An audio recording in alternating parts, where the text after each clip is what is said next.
Hey, what's good with the YouTube? This is a convict's perspective. Your boy Big Rojo in the building, joined by my co-host, my homeboy Big Flacco in this month. And today, as you can tell, we're going to be discussing the future of said groups that exist in California. And how are they doing right now? How have they done in the past? And what we foresee transpiring. Now, as you know, one of these groups started in the 50s, the rest of them 60s. And they've been around, flourishing for a long time. However, as of about 2000, man, there's been a lot of issues, man. For up north, we started with the Black Widow. And, you know, for everybody in general, they started allowing people to go to S&Y yards that weren't traditional type of PC cases, such as the weirdos, the chomezis. You guys know who I'm talking about. We don't need to elaborate. But they started giving, gang members and associates options. And it started out pretty strict, man. They used to have to go through processes where they settled up with enemies and go through some weird programs and transitional housing and things of that nature. However, nowadays, people jump right off the bus, never been to prison, first termers, 19 years old, talking about, I'm a dropout. Now, let's break down one thing real quick. Dropout, a made member of a prison organization, be it down south, up north, or the whites, as well as the blacks, even though they're not as much around anymore. So you're not a dropout, bro. You're scared. You don't want a program, whatever the reason might be. They can now get off the bus and go to prisons where they don't have to worry about somebody so much telling them what to do. Now, everything was good for the North. There's been bumps in the road, but up until Black Widow. And what happened after Black Widow, Flacco?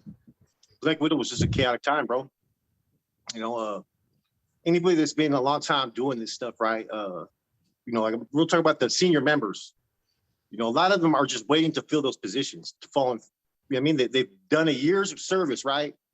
And a lot of them kind of at times they probably have hidden feelings that they don't express, bro, about not being ascended to rank and file and not having authority positions. And so sometimes there's going to be animosity there, right? Yeah. But nobody talks about it. It's just the reality of things, human nature. People were vying for control, vying for positions.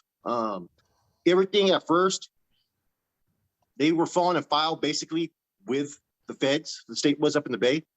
But there were still those that were trying to, do secret things at the time, up in the state.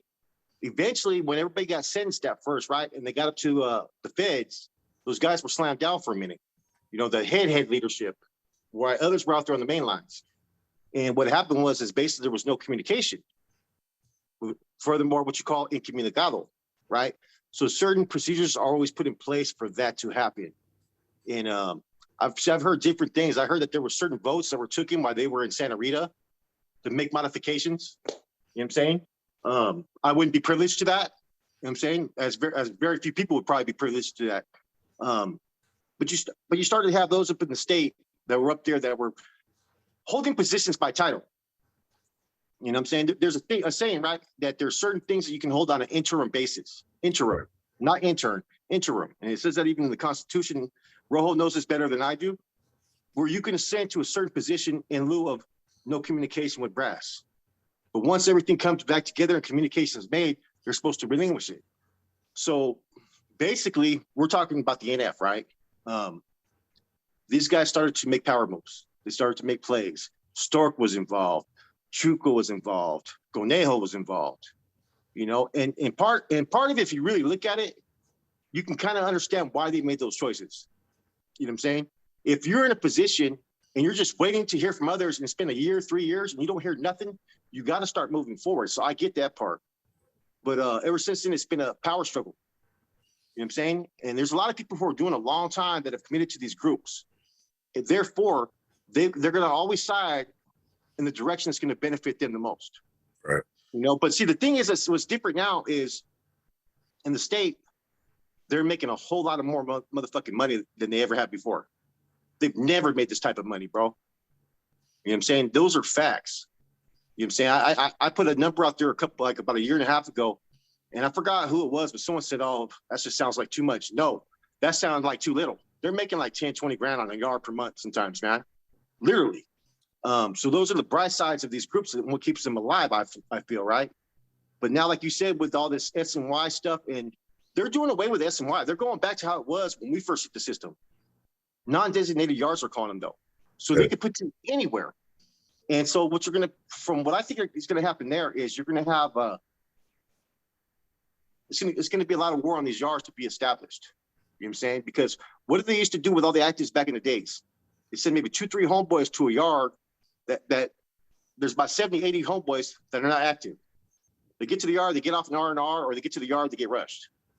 Whatever happens, happens.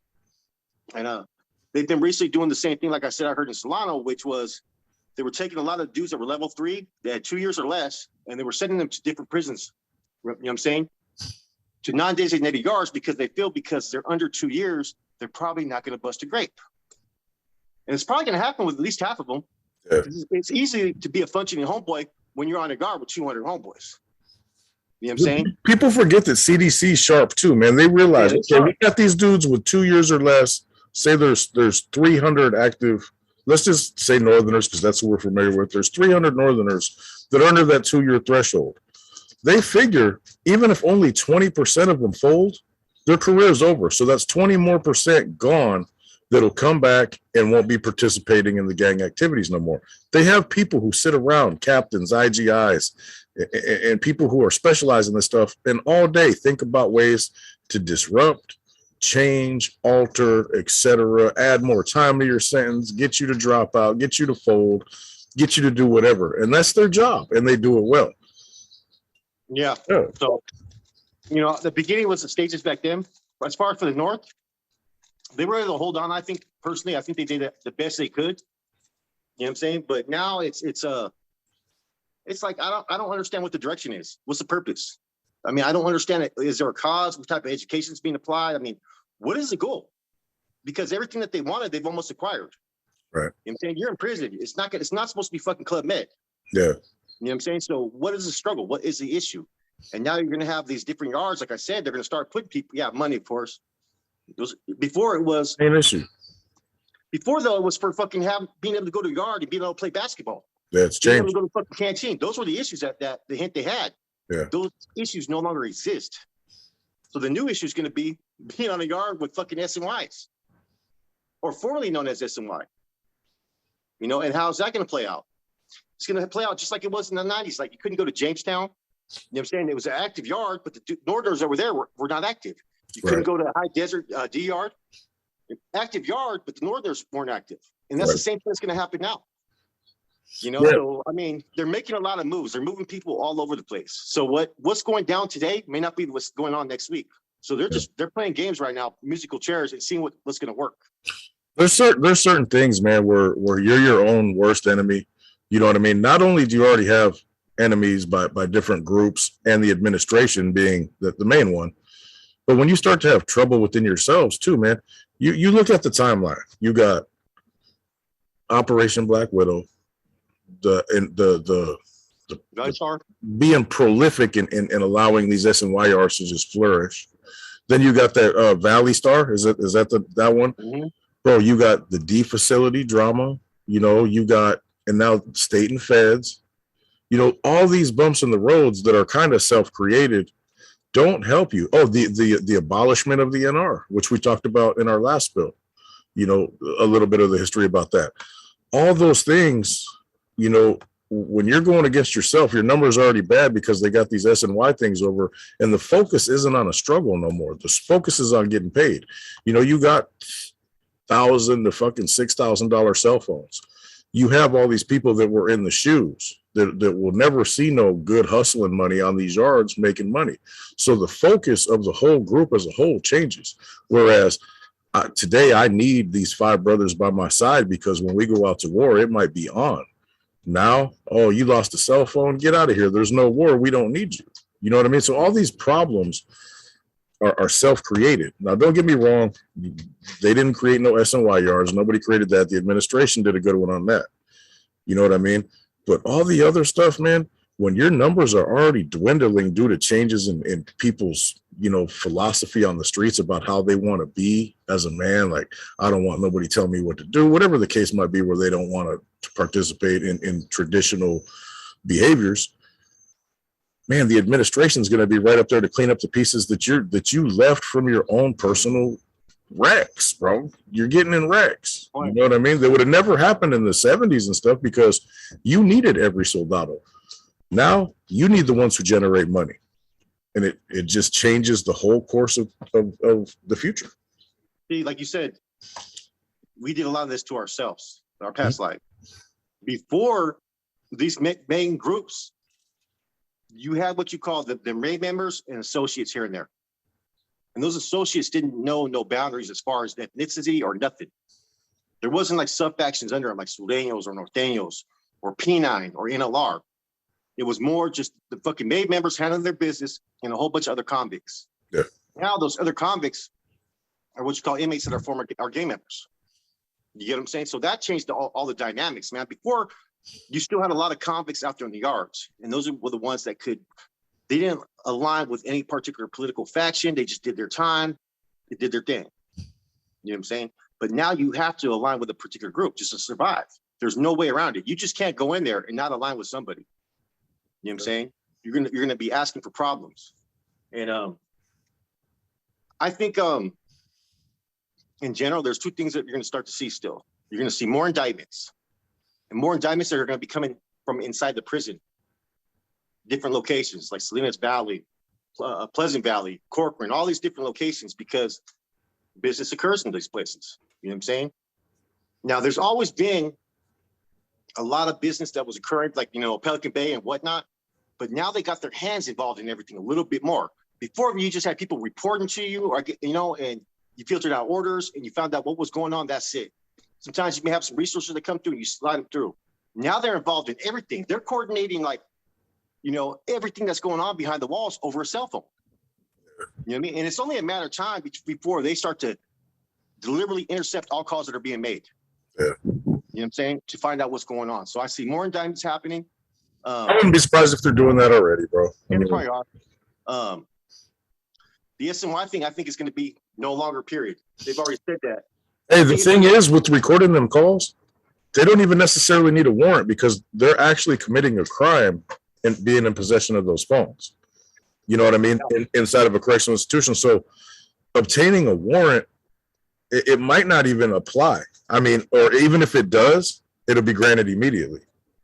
You know what I mean? It would be a blanket warrant that would cover all outgoing calls, incoming calls. Think how many conspiracy charges are going to now exist because of that. Conspiracy carries a whole lot of time, man. Dude, me and you can sit right here right now on the phone and talk about booking somebody, and whether we do it or not, we got a conspiracy to commit murder if they wanted to pursue it like that. Mm-hmm. Exactly. We might never not really have intentions of doing it. We might just be like, hey, this is out on the table. This dude's fucking up. If he does it again, bam, guess what? Think about this. One of these CEOs gets busted, free staff or whatever, bringing in phones. Now the feds taps into them and says, okay, we want to put this inside your phone. You know what I'm saying? We want to monitor everything that's going on. Either that or we're going to charge you and you're going to lose your pension. Yeah. What are they going to do? They're going to work. No, without a doubt. Hey, we're talking about free staff civilian COs. I mean, gang members aren't no different. You know what I mean? You get a guy 3-4 years left, man, he knows if the homies found out he got busted with the phone or whatnot, hey, we're going to put this in the phone, bro. I mean, some of them are going to fold, bro, and it's just facts. It doesn't matter where you're from. It doesn't matter if it's a northern homie, a southern homeboy, a white boy. Some of them are going to be folded. And that's just facts, bro. There's a lot of people out there be like, I wouldn't do that, and this person's weak for doing this. Well, I mean, walk a mile in somebody else's shoes. You're talking about things you've never personally encountered in what you do. You know what I mean? Oh, I would have hit that dude. Okay, well, I mean, how many times you been on a level 4 yard and somebody put a knife in your hand and told you to go do that move when you got 8 months to the house? Yeah, so people. So all that frivolous talking about what I would or wouldn't have done. Come on, man. Be realistic. That's like unless you were involved in doing stuff like that, it's like really no input needed. Yeah. All you're doing is you're standing in the cheerleader section, giving your personal opinion, which everybody's entitled to do that, man. Yeah, for sure. But sometimes people want to substantiate their thoughts, their thinking process is how it only could be. You know what I mean? You know? And for me, it doesn't work that way. You know what I'm saying? Because in real life, it doesn't work that way. No, it doesn't, bro. No. It's like, it is what it is, though. I don't know. When I got into the construction industry and I seen people pulling foremans to the side talking about, man, that guy left at 2:55 yesterday. He didn't even stay all the way till 3. We're talking about regular people. And I bring that up because when them free staffs get busted, smuggling something in, they get caught with some weed, some black, a phone. You think they're not going to flip? And they'll be more than happy to flip, dude. They can't wait. You know what I mean? They're like, well, shit, I made my money. I brought in 50 phones this year, man. And I got paid $500 each. That's 25 G's in my pocket. That's a vacation and paying off your car. And now to keep your job, all you got to do is put something in your phone, put something in a phone you give somebody to record it. Hey, I want you to only sell this phone to the Serranos. I want you to only sell this phone to the white boys, Northerners, whatever the case might be. They're doing it. So when those AB got indicted, right? How did they get those? How did they get conversations? Was there a working informant that was recording it, or did they do some of the phones? I'd have to go back and look through the thing, but there was definitely cooperation. I don't know at which end of it, man, but I'd have to go back and refresh myself on the case. Most definitely. But it doesn't matter, man, because like we all know, man, you're not allowed to have a phone in prison. You know what I mean? And they can charge you criminally with that. If you get caught with the phone in prison, in real life, they can charge you with attempted escape. Straight up. You know what I mean? So, all these people that think, oh, I use, these certain apps that are disappearing and encrypted or whatever. Man, hey, I bet you there's a certain amount of staff that never been in trouble for doing nothing, but their job is to introduce phones into the institution that are bugged. With real-time shit going to FBI, DOJ, whoever is doing the investigation. If you think otherwise, man, you're being naive. They know you're going to get phones, so why not feed you a phone that we could just monitor in real time? It's elementary level, detective work, bro. I mean, am I wrong? Come on, bro. It's something that we've been saying the whole time, though, bro. Like, it's common sense, bro. Oh, no, that's CO's. Hey, they're thinking, oh, this CO's cool. He's bringing us phones. Shit. Every time you send a text, the same text going to the FBI. Hey, bro.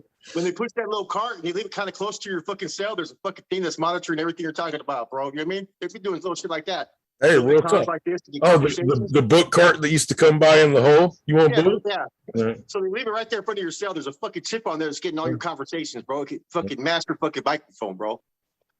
I mean, I got a microphone right here, bro. I can hear stuff that's going on downstairs, bro. Right. Because these microphones are so good, bro. You know what I'm saying? And I have to tell the kids, hey, shh. Yeah. They're like, how did you hear me? I'm like, we could pick up everything on this microphone. Right. Yeah. Since you can't hear with your ears, for sure. Yeah, but hey, so basically, man, the point of this topic is, I see this is where I sit with it, man. I see everything continuing to decline. Membership loss, loss of traditional strengths, gaining weaknesses, but I don't see nobody going away ever. I mean, there's still going to be them people who push. And down south is going to, and if everybody did fall apart, down south will last the longest based on numbers. You know what I mean? The numbers are so much higher. For every 10 people from up, or every person from up north, there's 10 from down south. So just like if everybody was falling off at the same rate and society was changing, the mentality of inmates versus convicts coming into prison, down south would be the last to fold. Because there's always new people coming across the border and they're already deep to begin with. But everybody's declining. I mean, think about it. During mine and Flacco's time, I never even knew I never even heard Mill Creek. I think Mill Creek had 1 yard in Mill Creek when I first started my For a career. while, it was the place that you wanted to go in the 90s. You wanted to try to go there. Yeah. You know what I mean? Yeah, it was a stronghold. You know what I mean? But now, if you can see the numbers between S and Y, which yards are 50-50 for which groups versus overall GP, prisons and yards, you'll see just in 20 years how much the numbers have shifted. Active versus PC back then, PC versus active now. It doesn't even fit. So, Rojo, active, inactive, active, right? Yeah. Where does the Cristianos find claims that? What part? Man, I consider them just inactive civilians, man, but it all depends on the group. And if you come into the pen from the county jail, you ain't never been a problem anymore. You ain't never been involved in nothing, and you say you're a Christian, you're going to be respected. But once you're in any kind of gang or anything, especially a made member, you're a degenerate. I mean, that's just facts. I mean, maybe the whites or the blacks may let you slide, but as a northern or a southerner, bro, if you've actively engaged in politics in any time throughout your career, going out as a Christian isn't an option. It's just not. You know what I mean? That's not to downplay that, guys. It's just I'm kind of curious about how that would work because, I remember back in I think it was in the 2000s in Santa Rita, right? I was in there, but I heard about this. I think it was Corny and someone else. They let all Northerners, but not Hermanos, that if anybody wanted to walk away at this time because of being Cristianos, they'll be accepted. But they didn't give that option to any NR members. But this was going on. Yeah. Once you're an NR member, you're obligated for life behind the walls. This is during my time. An NF member is obligated 24/7. An NR member, from the time he hits any institution, county jail, prison, wherever the hell he goes, he's obligated. Northerners,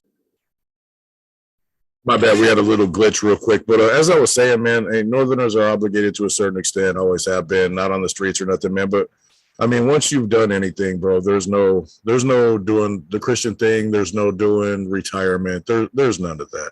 I mean, I think personally, right? Remember, the Constitution says you go semi-retirement after a certain amount of time. It doesn't really happen. Yeah. You know what I feel, right? Like, look, Sir Dinah, right? Prime example. He was in the county jail and he accepted Christ. Why he was actively in an active pod. I can respect that. You know what I'm saying? Other people, you know what I'm saying? That they're in environments where there's no enemy or no opposition and they pick up the Bible and they want to believe in it. Yeah. I can accept that. But when people get sent, like, say, down south to like fucking like Calipatria or Chino, right? And they were actually hard in reception centers and they get places like that, and then they pick up the Bible. I have an issue with that. Right. If they have any type of statuses, we already know if you have status, you cannot pick up the Bible. Walk away. But I think any Northerner, if they're in the right environment and they say, look, I'm not against the homeboys, but I want to do this Christian thing, I think that should be afforded. As long as they don't have no status, and as long as it's not done in an act of cowardice. Right. What I mean by that, don't get sent to a level 4 yard that's fucking cracking off and be all of a sudden want to hide behind the Bible. Oh, I don't want to fight them. So I was just wondering where that's going to lead them in the future. You know what I'm saying? Because I remember back in the days, there's a lot of Cristianos that would rock with us, bro. Yeah. They would sit there, they would kick it with the Sureños and do Bible study. And then when it was war, they'd fight each other. Yeah, they still handle their business. There's always little situations that'll transpire, man. I just personally, this whole thing, I see it on a slow decline, man. Yeah, it's not going away, but I mean, the numbers alone don't lie. I mean, you can look over the last 20 years, S and Y, the whole active inactive thing. It's on a downward trajectory fast, man. Well, let me ask you another question. What should they be doing with active homeboys that have suffered from drug addiction issues? Yeah, that's a rough one because there's a lot of them, man. So, I mean, if you casted all them to the side, I mean, you'd have 100 homies left. You know what I'm saying? But I say that, right, because there's been a lot of people who've been deemed over that, right? And I'm thinking in my head, like, we're not doctors, bro. We're not psychologists. I mean, we study psychology and so forth. But when it comes to getting into the mind of what fuels drug addiction, we don't know. We're not counselors. We're not therapists. We're none of that shit. The thing too, man, is what people don't understand is that these dudes also know the ramifications when they join. So there's got to be some accountability on that end. I mean, hey, at any time, man, you're subject to certain rules and regulations, and if that's one of them, man, you got to be sure what you're doing before you sign up. Yeah, I mean that you got. This is for all you youngsters out there, man. Be careful what you get yourself into. Know everything and understand it before you make any type of obligations to do anything ever. Because once you obligate yourself, man, that's like a contract, bro. I mean, it's not something you'll get fired for from work. When you get fired from these groups, it's a different kind of firing, man, and it could cost you your life or a scar and humiliation wherever you go. You know what I mean? So there's a little bit of accountability in that, man. You know what I mean? Hey, on both sides. Hey, if you know this dude's a addict, he's been in and out of prison for 20 years, why try to recruit him? If you know you're an addict and you know you could get killed for using, why would you obligate yourself to be part of that?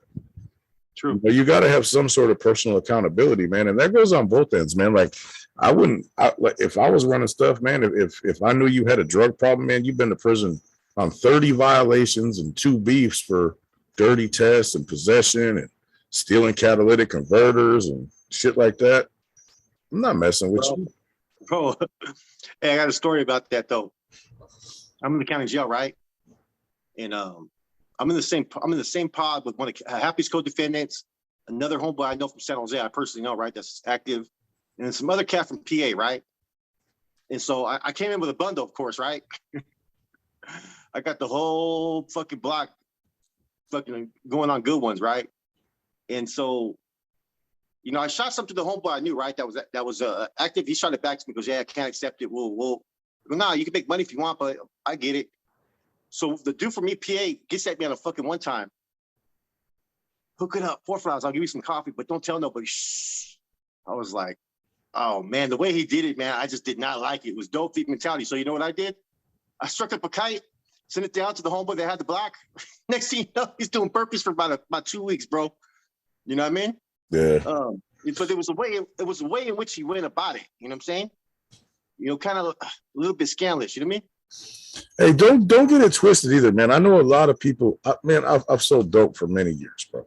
I know a lot of people who are addicted that have these problems. They can still function just fine. You would never even know that it wouldn't change their demeanor. But then there's also those ones, and you know, this is kind of funny, but true, that'll hit some crank or whatever. Next thing you know, they're in girls' clothes and some short shorts. Straight up. I mean, it affects everyone different, man. So I don't know, bro. Drugs are bad all the way around. I mean, there ain't nothing wrong with having a beer, smoking some weed, and being a weekend warrior even, man. There's nothing wrong with that, man. If you're mature enough and if you're one of them type of people who can still handle your responsibilities. I know people been doing crank 20 years, had the same job, never calling sick, never been late. I know them ones that they get on they first time doing crank, man. Next thing you know, they're scum of the earth, you know? So that whole drug thing is a touchy thing with these organizations, man, because especially with things like black and stuff like that, bro, something pops off, you're all, that's your career, bro, right there. You know what I'm saying? In some prisons, man, there's leadership doing these hard drugs. And some prisons, man, if they find out that you did some hard drugs, they'll kill you. You know what I mean? So just youngsters, think about what you're doing. You know what I mean? If you like to party, you like your life, be careful with the decisions you make. Straight up. I don't know. I think that pretty much sums it up, Rojo. Yeah. Real talk. Be careful. I'm not encouraging or discouraging nothing. But with everything in life, man, do your research. No, Rojo. No, Rojo. But anyway, bottom line, I see a continued decline. They're not going nowhere, but they're I don't think they're ever going to achieve the glory days they did from the 50s and 60s until about 2000. My opinion. Tell us what you guys think in the comments. If you think I hit the nail on the head, or if you think I got my head up my ass. Either way, I'm interested. I think I agree with you for the most part. Yeah, bro. It's never going to go back to how it was. This is your boy Rojo Big Flacco. This is a convict's perspective, man. We appreciate each and every one of you. Enjoy your Tuesday, and we're out of here.